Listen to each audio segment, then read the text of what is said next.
Hello everyone, welcome to my channel. मैं करा रही हूँ होम स्कूलिंग। वीक है 10th। So let's start with English में revision of A to R। अभी तक हम R तक करवा चुके हैं बच्चों को अल्फ़ाबेट। हमें इसका रिवीजन रेगुलर करवाना है। ये मैं हर वीक कह रही हूँ आपसे, ये बहुत ज़रूरी है। नाउ नेक्स्ट ओरल में हम A to Z ले रहे हैं, हमें ये कंटिन्यू रखना है विद वोकेबलरी। नाउ नेक्स्ट है हमारा न्यू लेटर्स में इस बार हमने लिए STUVWXY and Z। सो देख लेते हैं इनको कैसे लिखना है। फर्स्ट लेटर है हमारा S। जैसे कि मैं आपको बार बार बोलती हूँ, हर बार बोलती हूँ कि आपको जब कोई न्यू लेटर इंट्रोड्यूस करा रहे हैं तो वो लेटर जो है बिग बनाइए, बिग डॉट्स लगा के दीजिए बड़े अल्फ़ाबेट्स में उसको, जिससे वो ओवरराइट इजीली कर पाए।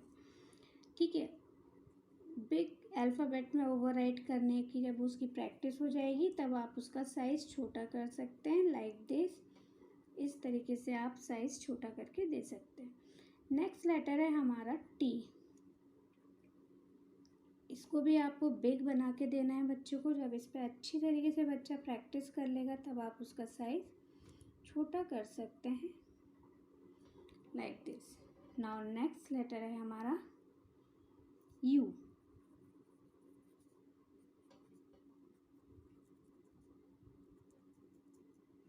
आपको बिग बनाना है और उसको ओवरराइट करवाना है।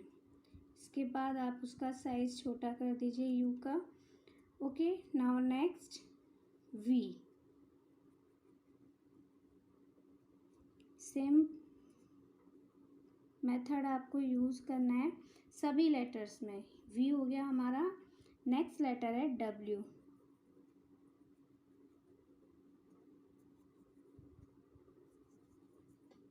बिग बना के देना है आपको और फिर स्लोली आपको उसका साइज़ छोटा करना है। नेक्स्ट लेटर है हमारा एक्स। सेम पैटर्न हमें फॉलो करना है कि हम बिग लेटर बना कर देंगे और बच्चा उसको ओवरराइट करेगा, लाइक दिस। और उसके बाद आप और भी साइज छोटा कर सकते हैं, लाइक दिस। एक्स के बाद अब हम लेंगे वाई।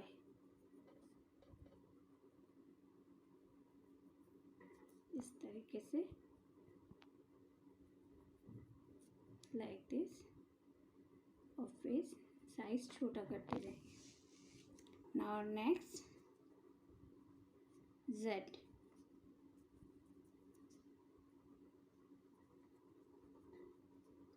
इस तरीके से फिर हम साइज छोटा करते जाएंगे।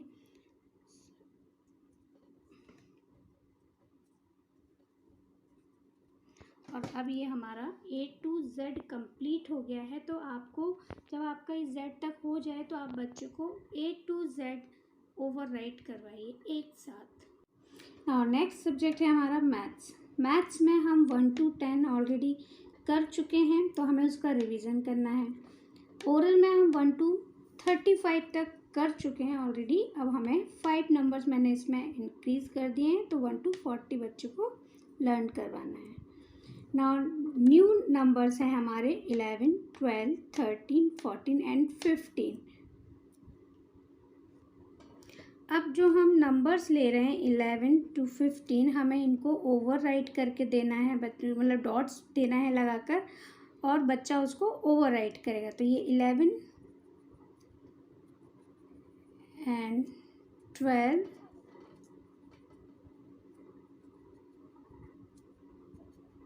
13 और ये 14 के डॉट्स एंड 15। इस तरीके से आप बच्चे को डॉट्स बना कर देंगे और बच्चा इस पर ओवरराइट करेगा। बच्चा 1 to 10 ओवरराइट कर चुका है, तो अब हम उसको ब्लॉक वाली कॉपी में स्टार्ट कराएंगे डॉट्स पर 1 to 5। तो आप इस तरीके से बच्चे को, ये है 1 का डॉट, ओके, 1 का डॉट है ये, लाइक दिस। ये है 2 का डॉट,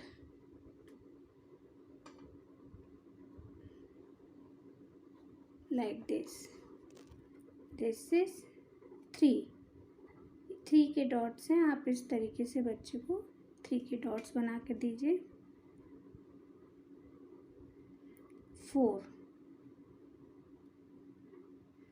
4 के डॉट आप इस तरीके से बच्चे को बना के दीजिए। और ये है 5 के डॉट्स। ओके, तो 1 to 5 आप इस तरीके से डॉट्स पे बना के दीजिए बच्चे को और उसको प्रैक्टिस करवाइए। नेक्स्ट टॉपिक है हमारा कॉन्सेप्ट में इस बार मैंने लिया है बेडरूम आर्टिकल्स। बेडरूम आर्टिकल्स आपको बच्चे को बताना है। बच्चा रोज़ बेडरूम में रहता है, उठता है, बैठता है, पर कई बार उसको उन चीज़ों के नेम्स नहीं पता होते हैं, तो हमें बच्चों को उन चीज़ों से इंट्रोड्यूस कराना है। जैसे आप उसको बताइए bedsheet, pillow cover, doormat, carpet, side table, night lamp. इस तरीके से आपको सारी चीज़ों के आर्टिकल्स के नेम बताना है बच्चे को। नेक्स्ट है हमारा ड्राइंग में इस बार मैंने लिया है लीफ पेंटिंग। आपके खुद के गार्डन में आसपास जो भी लीव्स हैं आप उनसे बच्चे को पेंटिंग करवाइए। नेक्स्ट हमारा वोकैबलरी में मैंने इस बार लिया है tell me, don't worry, once again and once more. इन सेंटेंस को बच्चे के साथ यूज़ करिए, बार बार रिपीट करवाइए बच्चे को। और नेक्स्ट है हमारा राइम्स इस बार मैंने न्यू नहीं ली हैं। अभी तक हम जितनी भी राइम्स करवा चुके हैं बच्चे को आपको उन सब का रिवीजन करवाना है, इंग्लिश और Hindi both. Same thing GK में भी इस बार मैं जीके क्योंकि क्वेश्चंस नहीं लाई हूँ। अभी तक हम उन बच्चों को एटलीस्ट 25 क्वेश्चंस करा चुके हैं जिनका रिवीजन बहुत ज़रूरी है, तो हमें सारे क्वेश्चंस का रिवीजन इस वीक करवाना है। ये कुछ वर्कशीट्स मैं लेकर आई हूँ आपके लिए, जिनके थ्रू आप अच्छे से प्रैक्टिस करवा सकते हैं बच्चे की। तो ये फर्स्ट वर्कशीट है मेरी, tick the correct order of letters. जब बच्चा A to Z कंप्लीट कर लेगा तो बच्चे को ऑर्डर्स में पता होना चाहिए, A के बाद क्या आ रहा है, B के बाद क्या आ रहा है, इस तरीके से। तो हमें उसको एक इजी वे में बच्चे को हम प्रैक्टिस करा सकते हैं।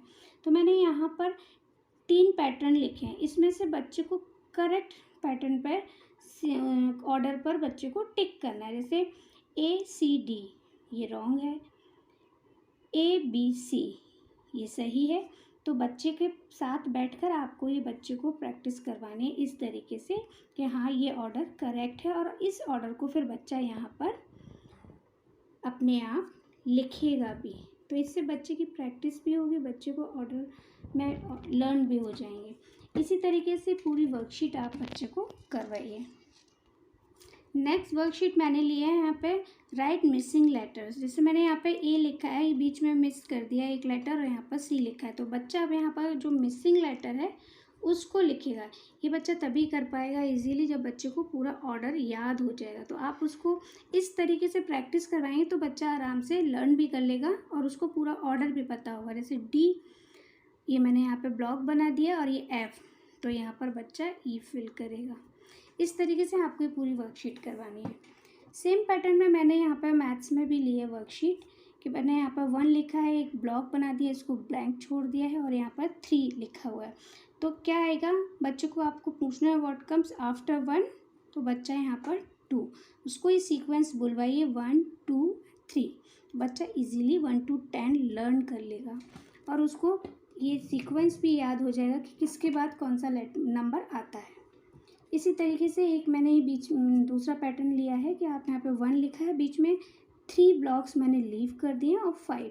तो अब बच्चे को लगातार 3 नंबर्स उसको याद रखने हैं और लिखने हैं यहाँ पर 2 3 एंड 4।